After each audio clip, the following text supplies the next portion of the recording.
In this SI training video, we will be going over how to do your timesheets.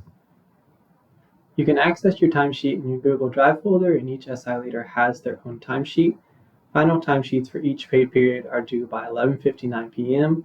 or immediately after you're done with your task on the 15th or the last day of the month.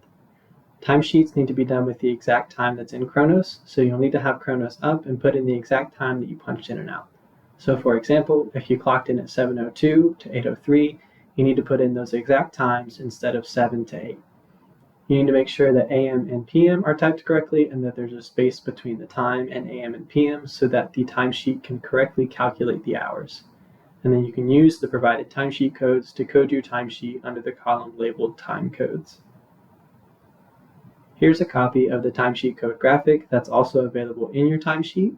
Each task that you do for your SI related work will have a particular letter that you'll code for that task. So for example, attending class is C, travel is a T, COP meetings are B, and so on. If you do two SI tasks back to back, stay punched in the Kronos the whole time, and then you can make the differentiation between the tasks with the time codes when you're putting them into your timesheet. Make sure that the cumulative hours on Kronos and the calculated hours in the Excel timesheet match. If they don't, go back and make sure that you put all your punches in correctly, and then if you find any mistakes, you can use the Kronos mistake form to correct them. This is an example of what a time card at the end of a pay period will look like in Kronos. You'll see that there's accumulated hours calculated at the bottom, and this is the amount that needs to match the calculated hours in your Excel timesheet. There's also an option to approve your timesheet, which you'll need to do after you punch out for your last punch for each pay period. This is an example of a timesheet that you will see for each semester. There's a pay date at the top right along with your name and your employee ID. At the bottom, you'll see that there's an individual tab for each of the pay periods. And then on the far right, you'll see the column for time codes, noting that when you have more than one time code, you need to separate those with a comma. At the bottom of the timesheet in the yellow row, you'll also see the calculated amount of hours for each time period, and you'll need to make sure that this number matches with the cumulative hours in your Kronos time card.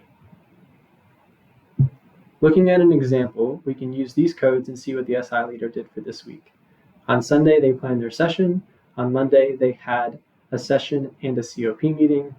On Tuesday, they had a class and planned for another session. On Wednesday, they stayed clocked in from 12:30 to 2, so they did two tasks back to back.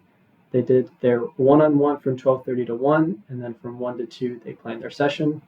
They stayed clocked in from 8 to 9:45 on Thursday, so they went to class and then had their professor meeting afterwards, and then they clocked their travel hour on Friday. Timesheets are due on the 15th and the last day of the month. Unless those dates fall on the weekend, then it is due by noon of the following Monday. Paydays are delayed by 2 weeks, meaning your paycheck for the timesheet you submitted on the last day of the month will be received on the 15th of the next month. So looking at an example below, the time period of September 1st through September 15th, the timesheet is due on the 16th because September 15th is a Sunday and September 16th is the following Monday. The pay date for that timesheet is September 30th, which is 2 weeks delayed from the timesheet due date.